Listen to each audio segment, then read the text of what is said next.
Louvado seja nosso Senhor Jesus Cristo, para sempre seja louvado, e sua mãe Maria Santíssima, e seu castíssimo esposo, São José. Amém.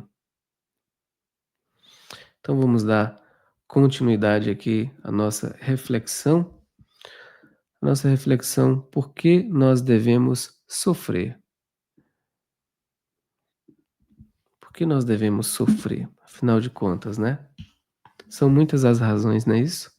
Mas nós estamos agora tratando das razões, num aspecto muito mais espiritual, né, muito mais profundo agora.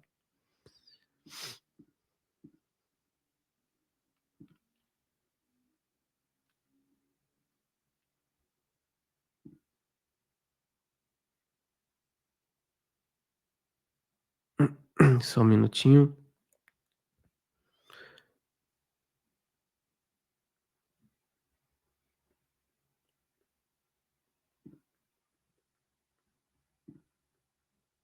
Eu vou colocar aqui, porque eu sei que vocês vão me pedir: "Ah, Ale, cadê o link do breviário?".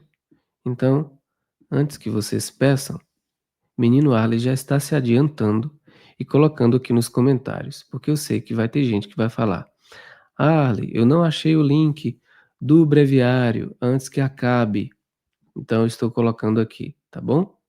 É esse o link do lançamento, né, do novo lançamento do breviário da liturgia das horas, tá certo? Então, a 13ª razão por que nós devemos sofrer.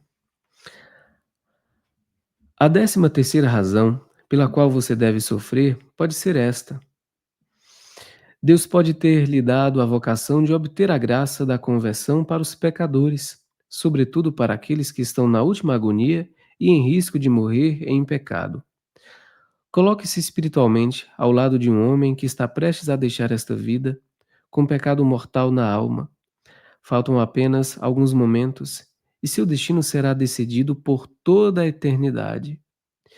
Se comparecer diante do juízo divino com os pecados não perdoados, nada poderá salvá-lo do fogo inextinguível do inferno. Ele terá de suportar os tormentos mais terríveis para sempre. Tormentos tão grandes que, em comparação, as agonias do que morrem pelo fogo são apenas sombras de dor. Neste momento crítico, a intercessão dos amigos de Deus entra em cena e desempenha um papel decisivo no grande drama da morte do pecador. Em resposta às fervorosas orações oferecidas pela conversão dos pecadores em sua última agonia, e, sobretudo, em consideração aos sofrimentos que tantas almas santas suportam com essa intenção, Deus concede de boa vontade aos pecadores moribundos acréscimos de graças que triunfam sobre sua obstinação e os levam a buscar a reconciliação em tempo, seja por meio de uma confissão sincera, seja pelo menos por um ato de contrição perfeita. Olha que graça especialíssima isso aqui, gente. Olha que graça especialíssima. Isso aqui nós precisamos compreender num olhar orgânico da igreja, porque a igreja é um corpo. Sendo um corpo, cada membro está ajudando um ao outro, também na vida espiritual. Então, por mais que a gente não conheça uma alma que esteja morrendo agora, por exemplo, mas no momento em que a gente reza aqui e coloca pelos agonizantes desta hora, o Senhor nos ouve e Ele pode, pela intercessão da Santíssima Virgem Maria, conceder graças específicas exatamente pelos agonizantes dessa hora. Imagina. Certo, Débora, vamos rezar pelo seu pai, tá?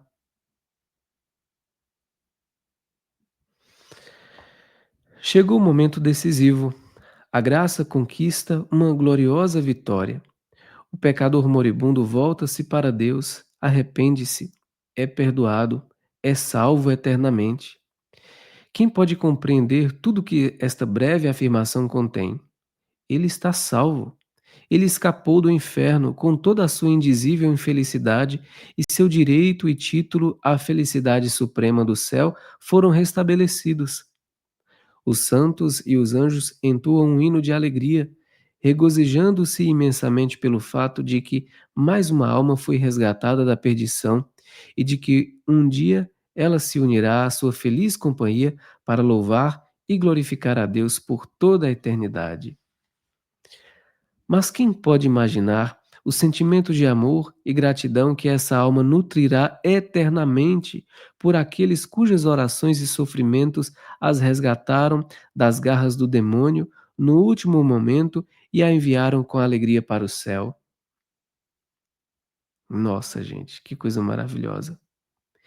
E como esses sentimentos serão intensificados quando ela comparar sua felicidade no céu com a infelicidade a qual teria sido condenada, não fosse pela graça da conversão que os generosos sofredores na terra lhe obtiveram. A gratidão que você sentiria por alguém que o resgatasse da morte pelo fogo não é nada comparada àquela que tal alma sente por quem a salvou do fogo eterno do inferno. O que foi aqui descrito não ocorre raramente, mas milhares de vezes todos os dias do ano. Quase 100.000 almas entram na eternidade a cada 24 horas. Quantas dessas se salvam e quantas se perdem? Não temos meios de saber, pois Deus nada revelou sobre esse ponto. Mas uma coisa podemos ter como certa: de todos os que são salvos, muitos devem a salvação a graça da conversão obtida para eles na hora da morte, pelas orações e sofrimentos dos amigos de Deus na terra. Diante dessas verdades, você não deveria cultivar um desejo ardente de contribuir, na medida de suas forças, para o avanço desta grande obra de misericórdia? Não deveria estar disposto a sofrer e sofrer muito para que os pecadores moribundos possam escapar dos horrores do fogo do inferno, que os aguarda na eternidade, a menos que se arrependam antes que a morte ponha fim à vida deles? Exatamente, né, gente? Exatamente. E mais, eu vou colocar uma reflexão aqui. Quantas pessoas não devem ter rezado por você para que você se convertesse? Para que você estivesse na igreja. Talvez a sua mãe, talvez a sua tia, talvez a sua avó, talvez os seus padrinhos, talvez alguém que você nunca conheceu, mas isso tocou no coração de Deus. Quantas pessoas intercederam para que nós estivéssemos na igreja? E a graça divina nos alcançou, e nós respondemos a essa graça. E devemos pedir a graça ao Senhor de continuar perseverantes e continuar respondendo à graça. Porque sem essa resposta contínua, a gente não cresce. Sem essa resposta contínua, a gente não firma os pés na fé. A gente se perde, sobretudo diante dessa avalanche de loucura de inversão revolucionária que nós vivemos. Porque hoje tudo contribui para um estado de loucura. Tudo contribui para que a gente perca a fé. Tudo contribui para que as famílias sejam destruídas. Tudo contribui para que os casamentos acabem. Tudo, tudo.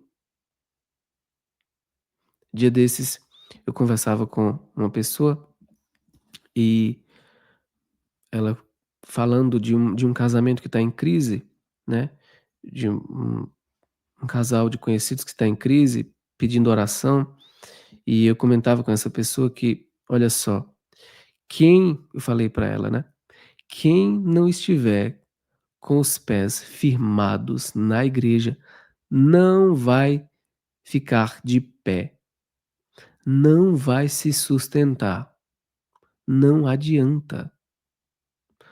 Ou você entra assim debaixo das asas da Santa Mãe Igreja, ou você vai ficar nesse mundo completamente vulnerável, vulnerável aos ataques de Satanás e seus demônios e do mundo, entendeu? Porque o estado de coisas, meus amigos, que nós vivemos não é brincadeira. Porque se antes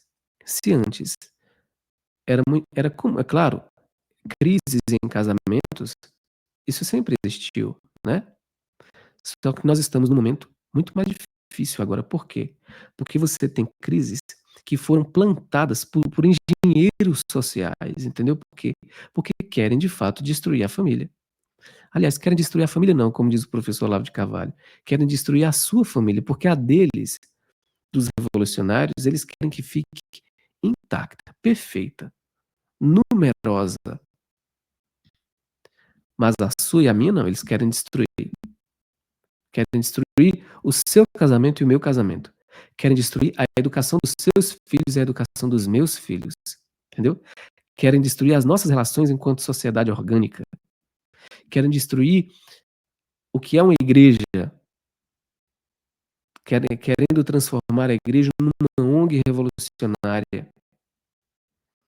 Então não é brincadeira. Quem não estiver se preparando, se exercitando, rezando, tentando crescer na fé, meus amigos, não vai se sustentar. Não vai se sustentar. Ou vocês acham que esse tanto de casamento assim que vai acabando o tempo todo que a gente ouve, as pessoas se desfazendo do casamento, vocês acham que isso é um fato espontâneo? Entendeu? Espontâneo, assim, que as pessoas estão, simplesmente querendo, ou isso foi provocado? Tá travando, né? Começou a falar da família, começou a travar.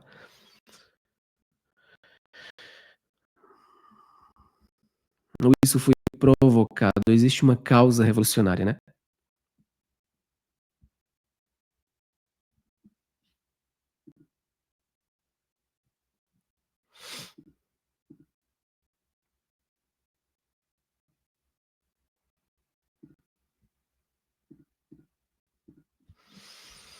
Então é isso, nós precisamos pedir a graça da conversão, perseverar sempre, sempre, sempre, sempre, sempre, sempre, e pedir ao Senhor que nesses momentos de prova,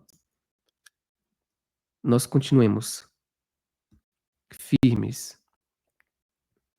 sempre firmes, né? E interceder pelas almas do purgatório, interceder pela conversão das almas, pela conversão das pessoas, pela conversão dos pecadores, os quais nós somos os primeiros, né? Essa reflexão de hoje, num dado momento do texto, eu achei muito interessante porque o autor colocou assim, né? Que felicidade uma alma quando chega lá na bem-aventurança, né? Diante do Senhor, e essa alma descobre as pessoas que rezaram por ela, né? Porque diante de Deus nós vemos tudo, né? Então, que felicidade essa alma descobrir e falar assim: "Nossa, essa essa pessoa rezou por mim, essa pessoa rezou por mim, eu vou passar a eternidade rezando por ela", como gratidão, né, como gratidão. Então a gente vai então fazendo juntando amigos, né, no céu, muitos amigos, né, muitos e muitos amigos, com esse com essa nossa ajuda, com essa nossa obra de caridade, de rezar uns pelos outros. Amém? Fiquem todos com Deus, um forte abraço. A gente se encontra amanhã, às 7h30 para a gente rezar a liturgia das horas, as laudes e render ao Senhor os primeiros louvores da manhã, tá? Um forte abraço, perseveremos. Até amanhã, se Deus quiser. Bom descanso. Tchau, tchau.